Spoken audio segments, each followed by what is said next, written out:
미래가 보이는 테크 리보텍의 김준배입니다. 네, 안용훈입니다. 오늘 안 기자, 네. 지난주에 이어서 2부 오늘은 어떤 차량을 소개하시겠습니까? 네, 저희가 지난 시간에 그 생애 첫 차를 구매할 만한 20대, 30대 소비자들을 위해서 준중형 세단의 이제 양대 강자라고 할 수 있는 아반떼와 K3에 가서 이야기를 했는데요. 그렇죠.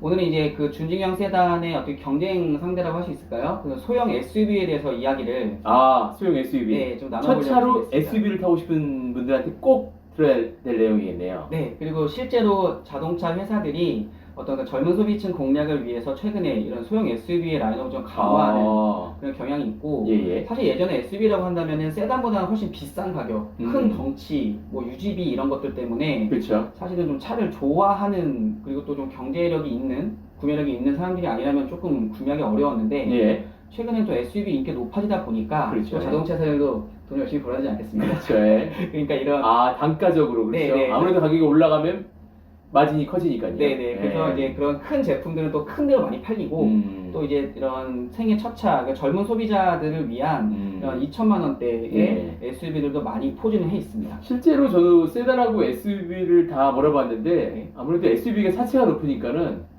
운전하기 편한 게 좀 있죠. 네, 제가 이제 지난 시간에 어떤 생애 첫차로 세단을 선택하는 이유 중에 하나가 이제 운전이 편하다라고 이제 말씀을 드렸었는데, 네. 방금 말씀하신 부분도 일리는 있습니다. 이제 SUV가 아무래도 차체가 높으니까 그렇죠. 이제 내가 좀 여러 가지 시야를 보는 게 좀 편하다라는 측면이 있어서 그런 측면에서는 확실히 SUV가 운전이 좀 미숙한, 그러니까 익숙치 않은 운전자들에게 또 시야 확보면서 좀 유리한 측면이 있습니다. 실제로 이런 소형 SUV들도 동급의 어떤 소형 세단이나 준중형 세단보다는 확실히 이런 주변을 더 잘 살펴볼 수 있는 그런 이제 시야가 높아지는 그런 효과는 분명히 있고요. 그렇죠. 실제로 이런 부분도 자동차 회사들도 이제 많이 어떤 마케팅 속으로 삼고 있는 부분이긴 합니다. 맞습니다. 예. 연봉이 2천에서 많으면 뭐 4천, 5천까지 되는 20대, 30대 초반의 어떤 직장인들, 이런 분들이 과연 소형 SUV 어떤 게 나올까요?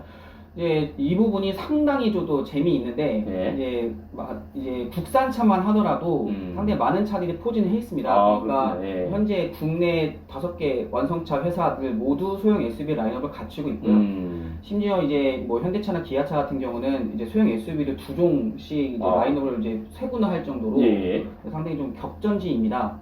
그리고 이 부분에 가서는 사실은 수입차 부분까지도 좀 고려를 할 수 있겠습니다만, 오늘은 제가 특별히 저희 본부장께 방송 전에 말씀을 듣기로 2천만 원대에서 가격을 맞추자라고 이야기를 했기 때문에 주로 국산 소형 SUV 위주로 좀 제품을 좀 소개를 하는 것이 저희 오늘 방송의 방향입니다. 아무래도 사실 첫 차다 보니까 사고를 내면 안 되겠지만은 아무래도 외산차는 사실 사고 난 다음에 그 수리비 그게 상당히 부담이 가는 건 사실이잖아요. 네, 맞습니다. 이제 비슷한 가격대라고 하더라도 아무래도 어떤 보험적인 측면도 그렇거니와 실제로 어떤 사고 파손이 발생했을 때 정비를 받고 수리를 받았을 때 그 비용도 사실 무시할 수 없는 부분이고요. 그러다 보니까 아무래도 국산차를 선택하는 것이 경제적으로 그나마 좀 안전하다. 그렇죠.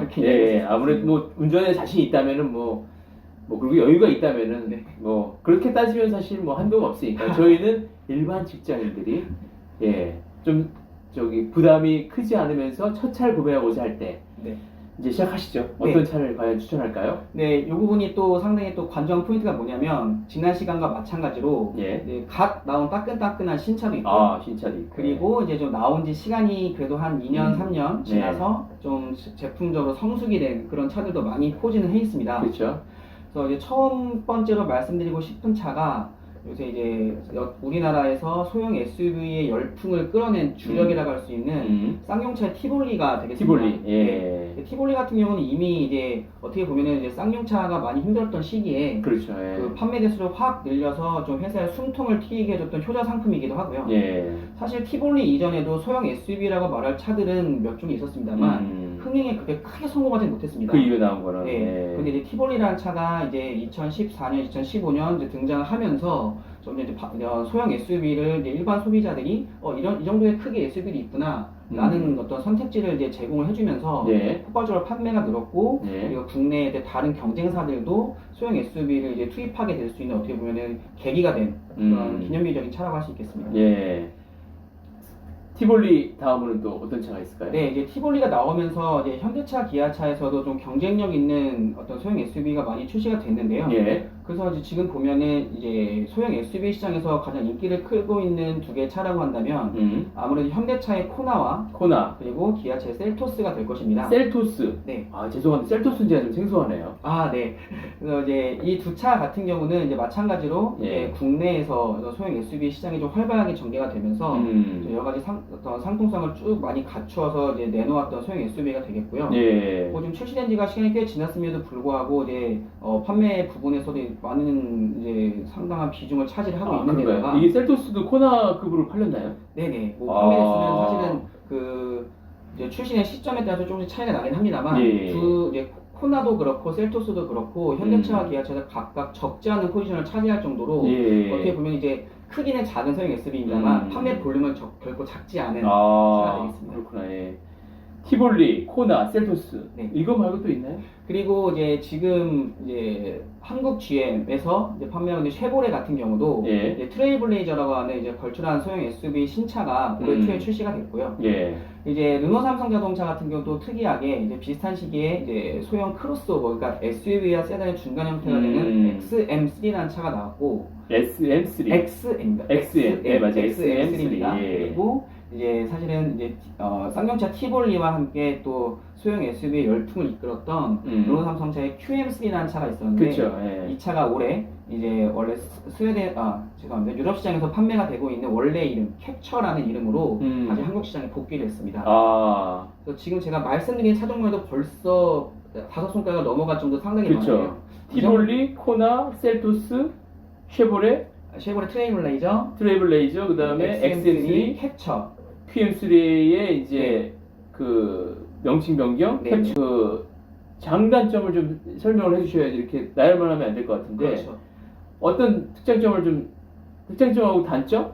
뭐 피해야 될 거 이런 걸 좀 얘기를 해주셔야죠. 네. 그래서 지난 시간과 마찬가지입니다. 이제 갓 나온 신차들 같은 경우는 아무래도 이제 좀 최신 기술들이 많이 들어가 있겠고요. 디자인 측면에서도 이제 확실히 봤을 때 더 새 차 나는 느낌이 이제 나게 되죠. 사실 디자인이 사실 중요하죠. 젊은 세대일수록 좀 사실 저 같은 경우에는 좀 보여주기도 적지 않았으니까. 나 이런 차, 이런 멋진 차 몬다는 게 또 중요하니까. 그렇죠. 그런 면에서 본다고 한다면 최근 출시된 차들, 그러니까 이제 쉐보레 트레일블레이저라든지 르노 삼성의 XM3라든지 이런 차들이 상대적으로 조금 더 메리트가 있겠고요. 그리고 이제 지난 시간에 말씀드린 것과 마찬가지로 너무 갓 나온 따끈따끈한 신차들은 좀 아무래도 품질 부분에 있어서 이제 검증이 좀 부족한 부분이 있으니까 아무래도 좀 이런 품질 검증이라든지 이런 게 많이 되어 있는 차들을 원한다 라고 한다면은 나머지 뭐 현대차 코나라든지 기아차 셀토스, 그리고 이제 쌍용차 티볼리 뭐 이런 차들 같은 경우는 이미 이제 수년간 검증이 되어 있는 차들이고 이제 몇 번의 연식 변경을 거치면서 여러 가지 문제들도 해결이 되는 상황이 되겠습니다. 하나하나씩 한번 장점을 얘기해 보는 걸로 하죠. 이제 티볼리. 티볼리 같은 경우는 이제 가격적인 측면에서 가장 메리트가 있습니다. 연식이 좀 지나서 그런가요? 그렇기도 하고 그 티볼리 쌍용차가 아무래도 좀 어떤 경쟁 포인트 중에 하나로 가격적인 부분을 좀 가져간 그리고도 아마 대리점에 따라서 좀 메리트를 많이 주지 않나. 요 부분은 제가 좀 짚고 넘어가야 될 부분이 있는데요. 짚어야 되나요? 이제 국산차 같은 경우는 사실상 원 프라이스라고 보시는 게 맞을 것 같습니다. 그런가요? 그래서 근데 전단지 이렇게 보면은 거기에 쌍용차가 좀 혜택을 많이 주는 것 같던데 아니었나 보네요. 맞습니다. 이게 수입차와 국산차의 차이인데요. 국산차 같은 경우는 아무래도 이제 제조사에서 이런 가격적인 부분이라든지 이런 부분을 결정할 수 있는 요지가 많습니다. 그리고 이제 우리나라 같은 경우는 이제 그 사실상 국산차 같은 경우는 거의 원 프라이스 그러니까 전국 어느 곳에 사더라도 크게 가격적인 부분에서 어떤 혜택을 대리점이 다르다고 해서 내가 압도적으로 싸게 살 수 있다 이런 조건은 사실 별로 없고요. 지금 말씀하신 대로 쌍용차가 다른 차에 비해서 뭔가 혜택이 많았다라고 하는 것은 그 쌍용차 자체가 이제 다른 브랜드에 비해서 본사에서 지원하고 있는 프로모션이 상당히 많습니다. 프로모션. 그래서 이게 잘 살펴봐야 하는 것이 기자된 입장에서 봤을 때는 그 매달 초에 어떤 각 사의 판매 조건이 나왔을 때 쌍용차 부분이 솔직히 말씀드리자면 예. 좀 정리하기 좀 어려운 부분이 있습니다. 원체 그런 할인 조건도 많고 조건을 이제 다양하게 네. 제시하기 때문에 그리고 매달 또 달라지는 부분들이 있습니다. 그렇기 때문에 쌍용차를 구매하신다라고 한다면은 이제 조금 내가 이번 달에 사는 게 유리할 것인가, 다음 달에 사는 거 유리할 거를 좀 이제 좀 시간적인 여유가 있다면은 네, 그렇죠. 네. 좀 이제 보셔야 될 좀 필요가 있겠고요. 그리고 이제 현대차와 기아차 같은 경우는 코나 상대적으로 셀토스, 코나 셀토스 같은 경우는 상대적으로 이런 프로모션 부분에 있어서는 조금 혜택을 받지는 못할 가능성이 높고요. 그리고 다른 경쟁사들에 비해서 가격대가 좀 있는 편입니다. 가격대가 있다. 그렇죠. 네네. 이를테면 현대차 코나 같은 경우는 완전히 그러니까 최하위 트림을 구매하더라도 1,914만 원 정도로 시작을 해서 이제 최상위 트림을 구매를 하게 되면 2,246만 원 정도까지 가격이 오르게 되는데요.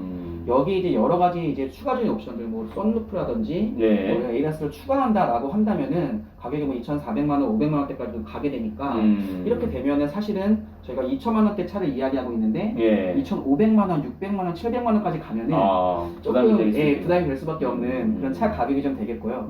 반면 이제 코나나 셀토스 같은 경우는 또 이제 경쟁 차들과 비교했을 때 소형 SUV라고는 하지만 또 이제 차 크기라든지 이런 부분에서 약간의 메리트는 있습니다.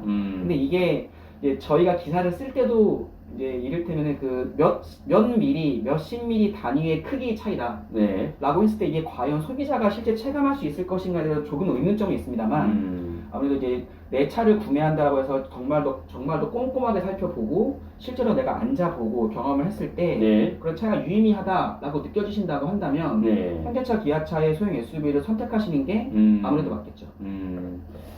그러면은 이제 쉐보레 트레일 블레이저하고 그다음에 XM3 캡처 이제 세 가지도 좀 소개를 해주시죠.